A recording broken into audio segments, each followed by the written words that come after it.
A toddler who has never taken a physics class knows that if you push a cup off a table, it falls. An AI system that can write working code, pass a bar exam, and explain general relativity in perfect prose will sometimes tell you, with total confidence, that the cup floats or bounces sideways or simply vanishes. That gap right there, between a machine that sounds like a genius and a machine that doesn't actually understand gravity, is the whole story of this video. And it should worry you more than almost anything else happening in tech right now, because we are already handing these systems the keys to hospitals, courtrooms, and cars. Let's be honest about the story most people have in their heads about AI, because you probably have some version of it too. Something like, these systems read a huge chunk of the internet, and somewhere in that process, they build a model of reality. They understand cause and effect.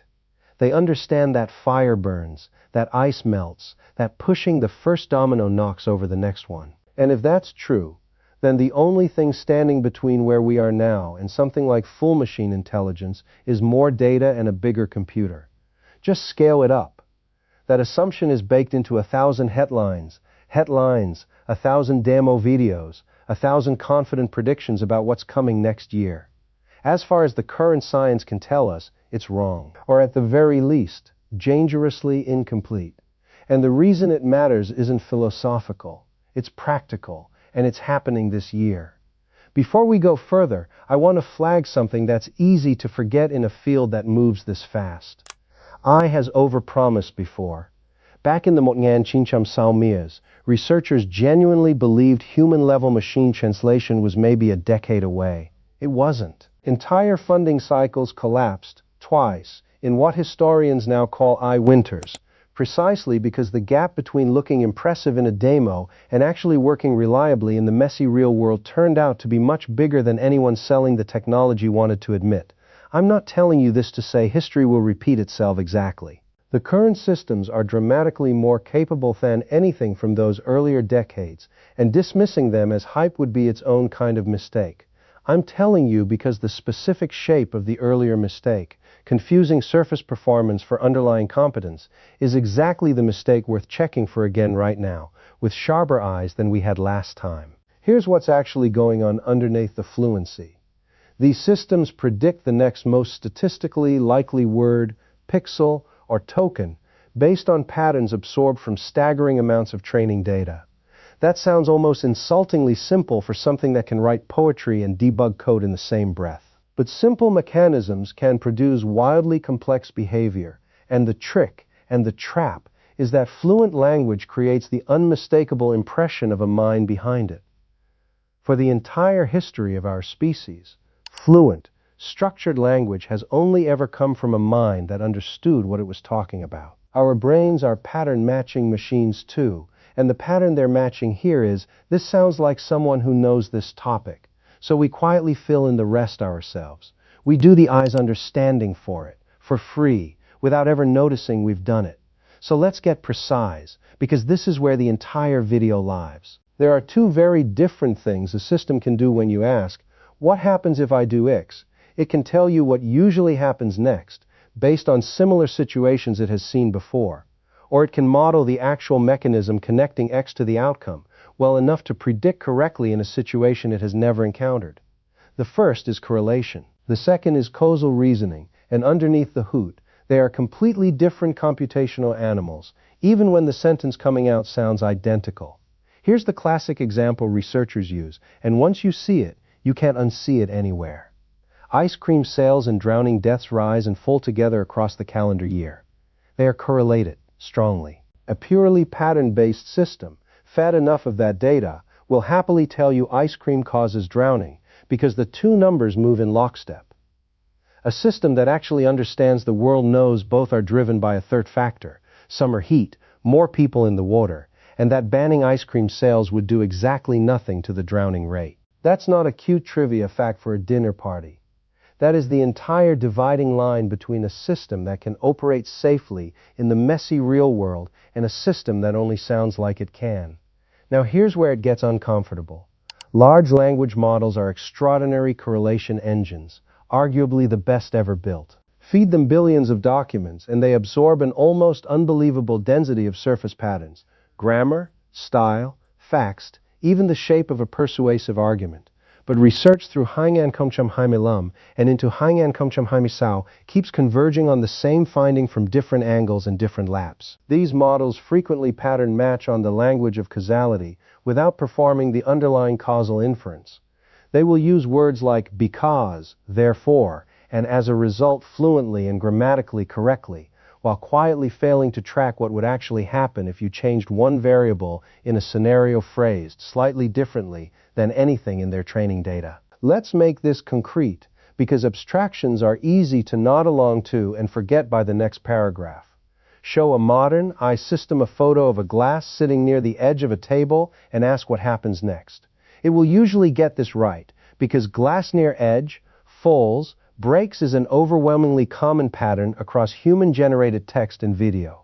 Now change the setup slightly. Put the same glass on a table that's gently tilted, next to a fan blowing away from the edge, over a thick rug instead of tile. Ask what happens if someone bumps the table. A 3-year-old, who has spent 2 years dropping things off a high chair for the sheer scientific joy of watching gravity do its job, can reason through this new combination without missing a beat. The of I systems stumble here, not because the physics is hard, but because this exact combination of details wasn't common in whatever they were trained on. They aren't running an internal simulation of the physical world.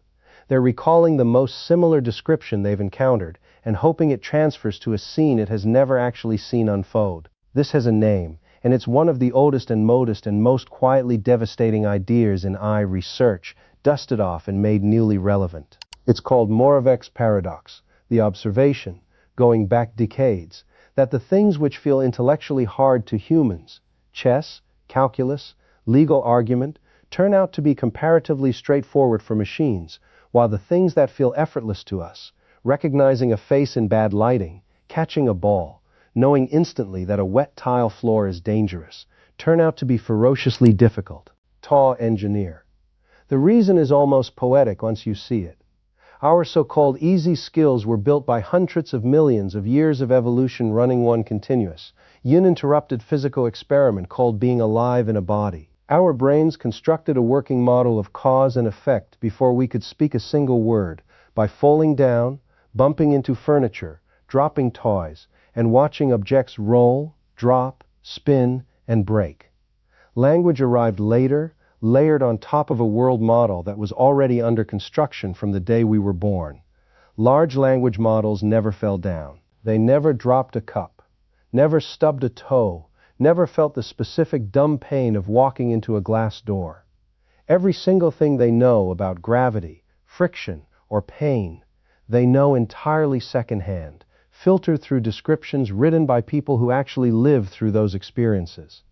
That isn't a minor technical footnote you can wave away. It might be the single biggest structural difference between how these systems learn and how every biological intelligence on this planet has ever learned anything. And this is exactly where I want to plant the flag on the biggest misconception of this whole topic, because we're going to return to it more than once before we're done. The belief is this, that a system can become a genuinely good reasoner about the physical, causal world purely by reading enough descriptions of that world, without ever touching it. It's an appealing idea, because it means the solution is simply more data, more parameters, more compute. Keep scaling, and eventually understanding falls out the other end like a natural byproduct. But a growing body of research is converging hard on the opposite conclusion. A widely discussed theoretical result from Hainan 2, often summarized under the banner "Robust Agents Learn Causal World Models," proved something genuinely important using formal, model-independent reasoning. It showed that any agent capable of reliably succeeding at a task across changing conditions must have learned, in some internal form, an actual causal model of the process generating that task, not merely a lookup table of what happened to work before. Translation: you cannot shortcut your way to robust real-world competence using pattern matching alone, no matter how much data you throw at it. At some point, the system either builds something functionally equivalent to a genuine causal model, or it stays fragile precisely in the situations that matter most, the new ones, the edge cases, the ones nobody happened to write a training example for. Why does this matter right now? In Hainan Komchum Haimisao, instead of remaining an abstract philosophy of mind argument confined to a conference hall? Because these systems have already walked out of the chat box and into consequential, physical, high-stakes decisions. Self-driving systems have to predict what a pedestrian half hidden behind a parked delivery truck is about to do in a fraction of a second, in weather conditions the engineers never specifically trained for. Medical eye tools are already being used to help flag which patients are at an elevated risk overnight on a hospital ward. Legal assistance software is drafting filings that go in front of actual judges. Hiring algorithms are screening real resumes for real jobs that real people need. Every single one of these applications quietly assumes the system has something resembling a working causal model of its domain, that it understands not just what correlates with what, but what actually causes what. When that assumption turns out to be wrong, the failure doesn't look like a missed trivia question. It looks like a car that doesn't brake for the one combination of fog, glare, and unusual pedestrian behavior it never encountered in training. It looks like a diagnostic tool that performs beautifully on the population it was trained on and dangerously, silently, worse on the population it wasn't. And this isn't a hypothetical worry pulled out of thin air for dramatic effect. A widely cited Hanging Komchumwichin study published in Science examined a widely used commercial health risk algorithm deployed across American hospitals to decide which patients needed extra care and found it was systematically less likely to flag black patients as high risk than white patients with equally severe underlying health conditions. The algorithm hadn't been given anyone's rate. It didn't need to be. It had simply learned a correlation, healthcare spending as a proxy for health need, and that correlation quietly broke down for a population that historically had less access to spend in the first place. Nobody programmed the bias in on purpose. The system found a pattern that worked well on average and had no mechanism to notice it was built on a shaky causal assumption. That's not a story about evil algorithms. It's a story about exactly the correlation versus causation gap we've been describing this entire video, except this time the stakes were which patients got extra medical attention. Self-driving systems face a version of the same problem every single day, just measured in milliseconds instead of hospital beds. The genuinely hard part of autonomous driving was never straight highway cruising in good weather. That part got solved years ago. The hard part is the long tail, the shopping cart rolling into the street, the construction worker waving traffic through in a pattern the system has never specifically seen, the deer at dusk in the rain. Every one of those is a low-frequency, high-stakes combination of details, exactly the kind of scenario that trips up a system built primarily on pattern recognition rather than genuine physical and behavioral modeling. That's precisely why companies building these systems have been pouring resources into simulation environments and world model training in Hangin Komchumhaimilam and Hangin Komchumhaimisao, generating millions of synthetic edge cases specifically because real-world data can't cover the long tail fast enough on its own. This is precisely why, across Hangin Komchumhaimilam and into Hangin Komchumhaimisao, the language of the entire eye industry has visibly shifted. It's no longer just bigger model, better chatbot. NVIDIA has been pushing what it calls world models, systems trained specifically on physical, spatial, video data rather than text alone, to power humanoid robots and self-driving platforms, with a visible wave of that technology on public display at says Hainan Komchumhaimisao. Yan LeCun, one of the founding figures of modern deep learning, has spent years arguing publicly and loudly that pure language model scaling is a dead end for genuine understanding, and has been building an alternative architecture called JAPA specifically designed to predict how the physical world evolves over time, rather than merely predicting the next word in a sentence. This isn't fringe skepticism from outsiders. Some of the very people who built the current iBoom are the ones telling you, on stage, in interviews, in published papers, that the current dominant approach is missing something structural. Let's sit with the misconception one more time, because I want to correct it properly rather than just gesture in its direction and move on. The mistake isn't thinking I is impressive.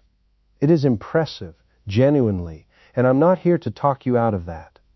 The mistake is a category error, quietly assuming that fluency in describing cause and effect is the same thing as reasoning about cause and effect. Those two things can come apart, and when they do, the failure is invisible right up until the exact moment it isn't. The system can tell you, in beautifully structured, textbook-quality prosy, precisely why a bridge collapses under resonant vibration, because it absorbed excellent engineering textbooks during training. That same system might fail badly if you ask it to reason through a genuinely novel structural scenario nobody has written about yet, because the vocabulary is there but the underlying physical simulation isn't. The output looks identical either way: confident, articulate, perfectly punctuated. That's the trap. Confidence has become completely decoupled from correctness, and our brains are not well equipped to notice that, because we've spent our entire lives using confident, fluent speech as a shortcut for "this person probably knows what they're talking about." That shortcut worked fine for 200,000 years of human conversation. It breaks the moment the fluent voice on the other end has never actually lived in a body. There's a related, slightly older philosophical thought experiment worth bringing in here, because it sharpens the point rather than muddying it. Imagine a person locked in a room with an enormous rulebook, who receives questions written in Chinese and, by carefully following the rules, produces perfectly correct Chinese answers without understanding a single word of Chinese themselves. From outside the room, the responses look indistinguishable from a fluent Chinese speaker. The philosopher who proposed this thought experiment decades ago used it to argue that symbol manipulation alone, no matter how sophisticated, doesn't necessarily constitute understanding. You don't have to fully agree with every conclusion of that argument to notice how eerily well it maps onto a modern language model. A system that manipulates the symbols of causal reasoning with tremendous skill, while the question of whether anything resembling comprehension is happening underneath remains genuinely, scientifically open. There's a closely related idea in cognitive science called the symbol grounding problem, and it gets at the same worry from a slightly different angle. The question is simple to state and hard to answer. How does a symbol, a word, a token, a string of characters ever come to mean something, rather than just pointing at other symbols in an endless closed loop? Look up any word in a dictionary and you find more words. Follow those words to their definitions and you find still more words. At some point, for that chain of symbols to actually mean something rather than just referring to itself forever, it has to touch something outside the symbol system entirely, a sensation, an action, a consequence you actually experienced. A child learns what hot means by touching a stove once and never needing the definition again. A language model learns what hot means by noticing that the token hot tends to appear near tokens like burn, painful, and stove in a vast ocean of text written by people who did touch the stove. That's an enormously powerful trick for producing fluent, useful language. It is a fundamentally different thing from having ever felt the burn. Now for the twist, the part that makes this more interesting than a simple "I is bad at physics" complaint. Some of the most serious researchers in the field don't think the fix is feeding the system more text describing physics. They think the fix has to be architectural, building AI systems that learn the way a curious animal learns, by predicting what happens next in a video, a simulation, or through a physical robotic body, and getting corrected the instant reality disagrees with the prediction. That's the entire idea behind world model approaches like JPay and NVIDIA's Cosmos. Instead of training on, "Here's a sentence describing what happens when a glass falls," you train on, "Here's a video of a glass falling. Predict the next few frames." The model is forced to build an internal representation of gravity, momentum, and material properties, because there is no other way to get good at predicting raw video of the physical world unfolding. Language is compressed and forgiving. It lets you skip steps, lean on metaphor, gloss over details nobody bothered to write down. Raw sensory prediction doesn't let you cheat that way. If your internal model of gravity is wrong, your predicted video will visibly, embarrassingly diverge from what actually happens, frame by frame, in front of everyone watching. You can already see this exact failure mode play out in the AI video generation tools that exploded in popularity over the last couple of years. Watch enough AI-generated video and you'll notice objects that pass through each other, liquids that defy their own established flow, shadows pointing the wrong direction relative to a light source that hasn't moved. These aren't random glitches. They're a direct window into the fact that the system generating the video learned what physical scenes tend to look like on the surface, without ever learning the underlying physical rules that make those scenes consistent. It's the same underlying gap we've been describing the entire video, just made suddenly, visually, undeniably obvious the moment you ask the system to sustain a scene for more than a couple of seconds.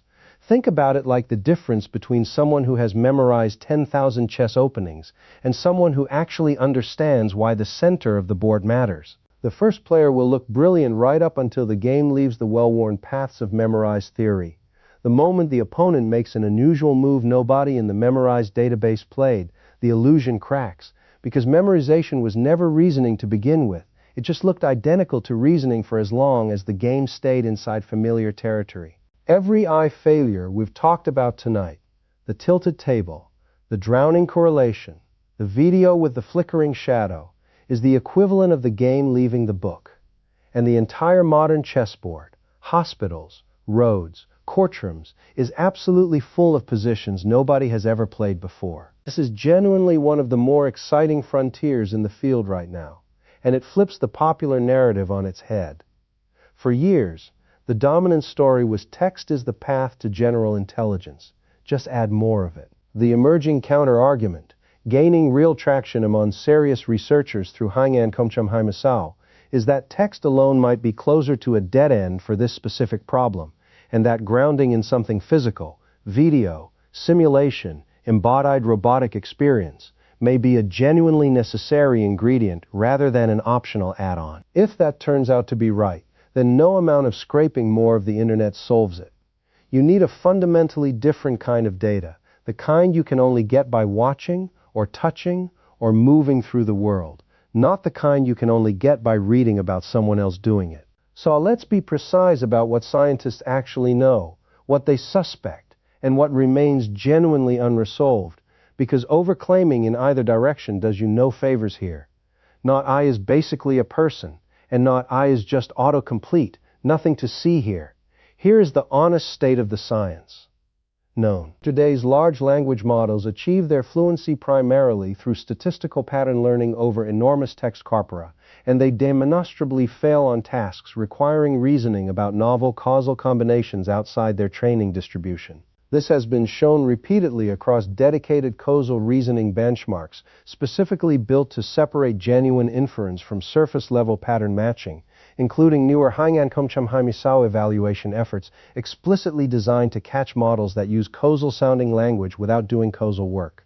Known. Newer world model architectures trained on video and simulated physical interaction show measurably improved performance on physical prediction tasks compared to text-only systems, and are already being deployed in robotics and autonomous vehicle research through partnerships and platforms rolled out this year. Suspected, but genuinely not settled, whether causal reasoning can eventually emerge from scale alone given enough of the right kind of multimodal data, or whether it structurally requires something like embodiment, an actual feedback loop with a physical or richly simulated environment that punishes wrong predictions in real time. Serious researchers are split on this, and the honest answer right now is that nobody has proven it either way. And then there's the genuinely unknown category, the deep one, the one that doesn't have a tidy resolution coming anytime soon. What does understanding even mean? In a way precise enough that you could design a clean test for it, rather than only testing for its downstream behavioral fingerprints. We don't have a fully agreed upon definition of understanding even for human brains. Philosophers and cognitive scientists have argued over this factology, over this for more than a century, long before any of this technology existed. Building a rigorous test for whether a machine possesses it, when we can't even fully pin it down for ourselves, is not a solved problem, and I'd be doing you a disservice if I pretended otherwise for the sake of a tidier ending. There's also an uncomfortable meta point worth sitting with honestly before we wrap up, because it's the one that keeps this from turning into a smug humans one, machines one, machine zero story. Machine zero story. Humans run on heuristics and shortcuts constantly too. We are not perfect causal reasoners either. We fall for the ice cream and drowning trap constantly, in politics, in medicine, in our own relationships, whenever we mistake two things moving together for one thing causing the other. The difference isn't that humans always reason causally and machines never do. The difference is that human causal reasoning, however flawed and however biased, is grounded in a body that has been running one long, uninterrupted physics experiment since before we could speak, giving us a baseline of physical common sense so deep and so automatic we don't even notice we're relying on it 1,000 times a day. Machines, for now, are missing that baseline almost entirely and are instead built out of other people's descriptions of what that baseline feels like from the outside. So why should any of this actually worry you, beyond pure intellectual curiosity about a fascinating gap in a fascinating technology? Because the danger was never that I is about to wake up one day and decide something dramatic. That's the science fiction version of the worry, and it distracts from the boring, present tense version that's already unfolding in hospitals, courtrooms, and highways. The real danger is quieter.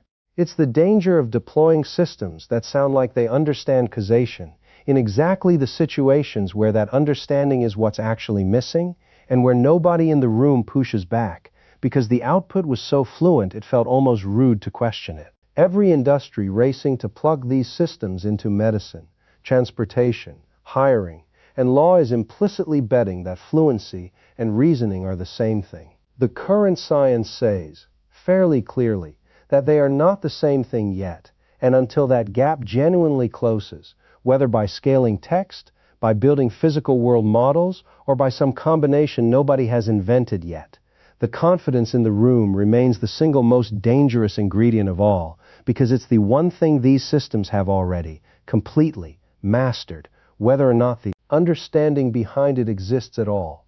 We didn't build a machine that understands the world. We built a machine that understands us well enough to make us think it does.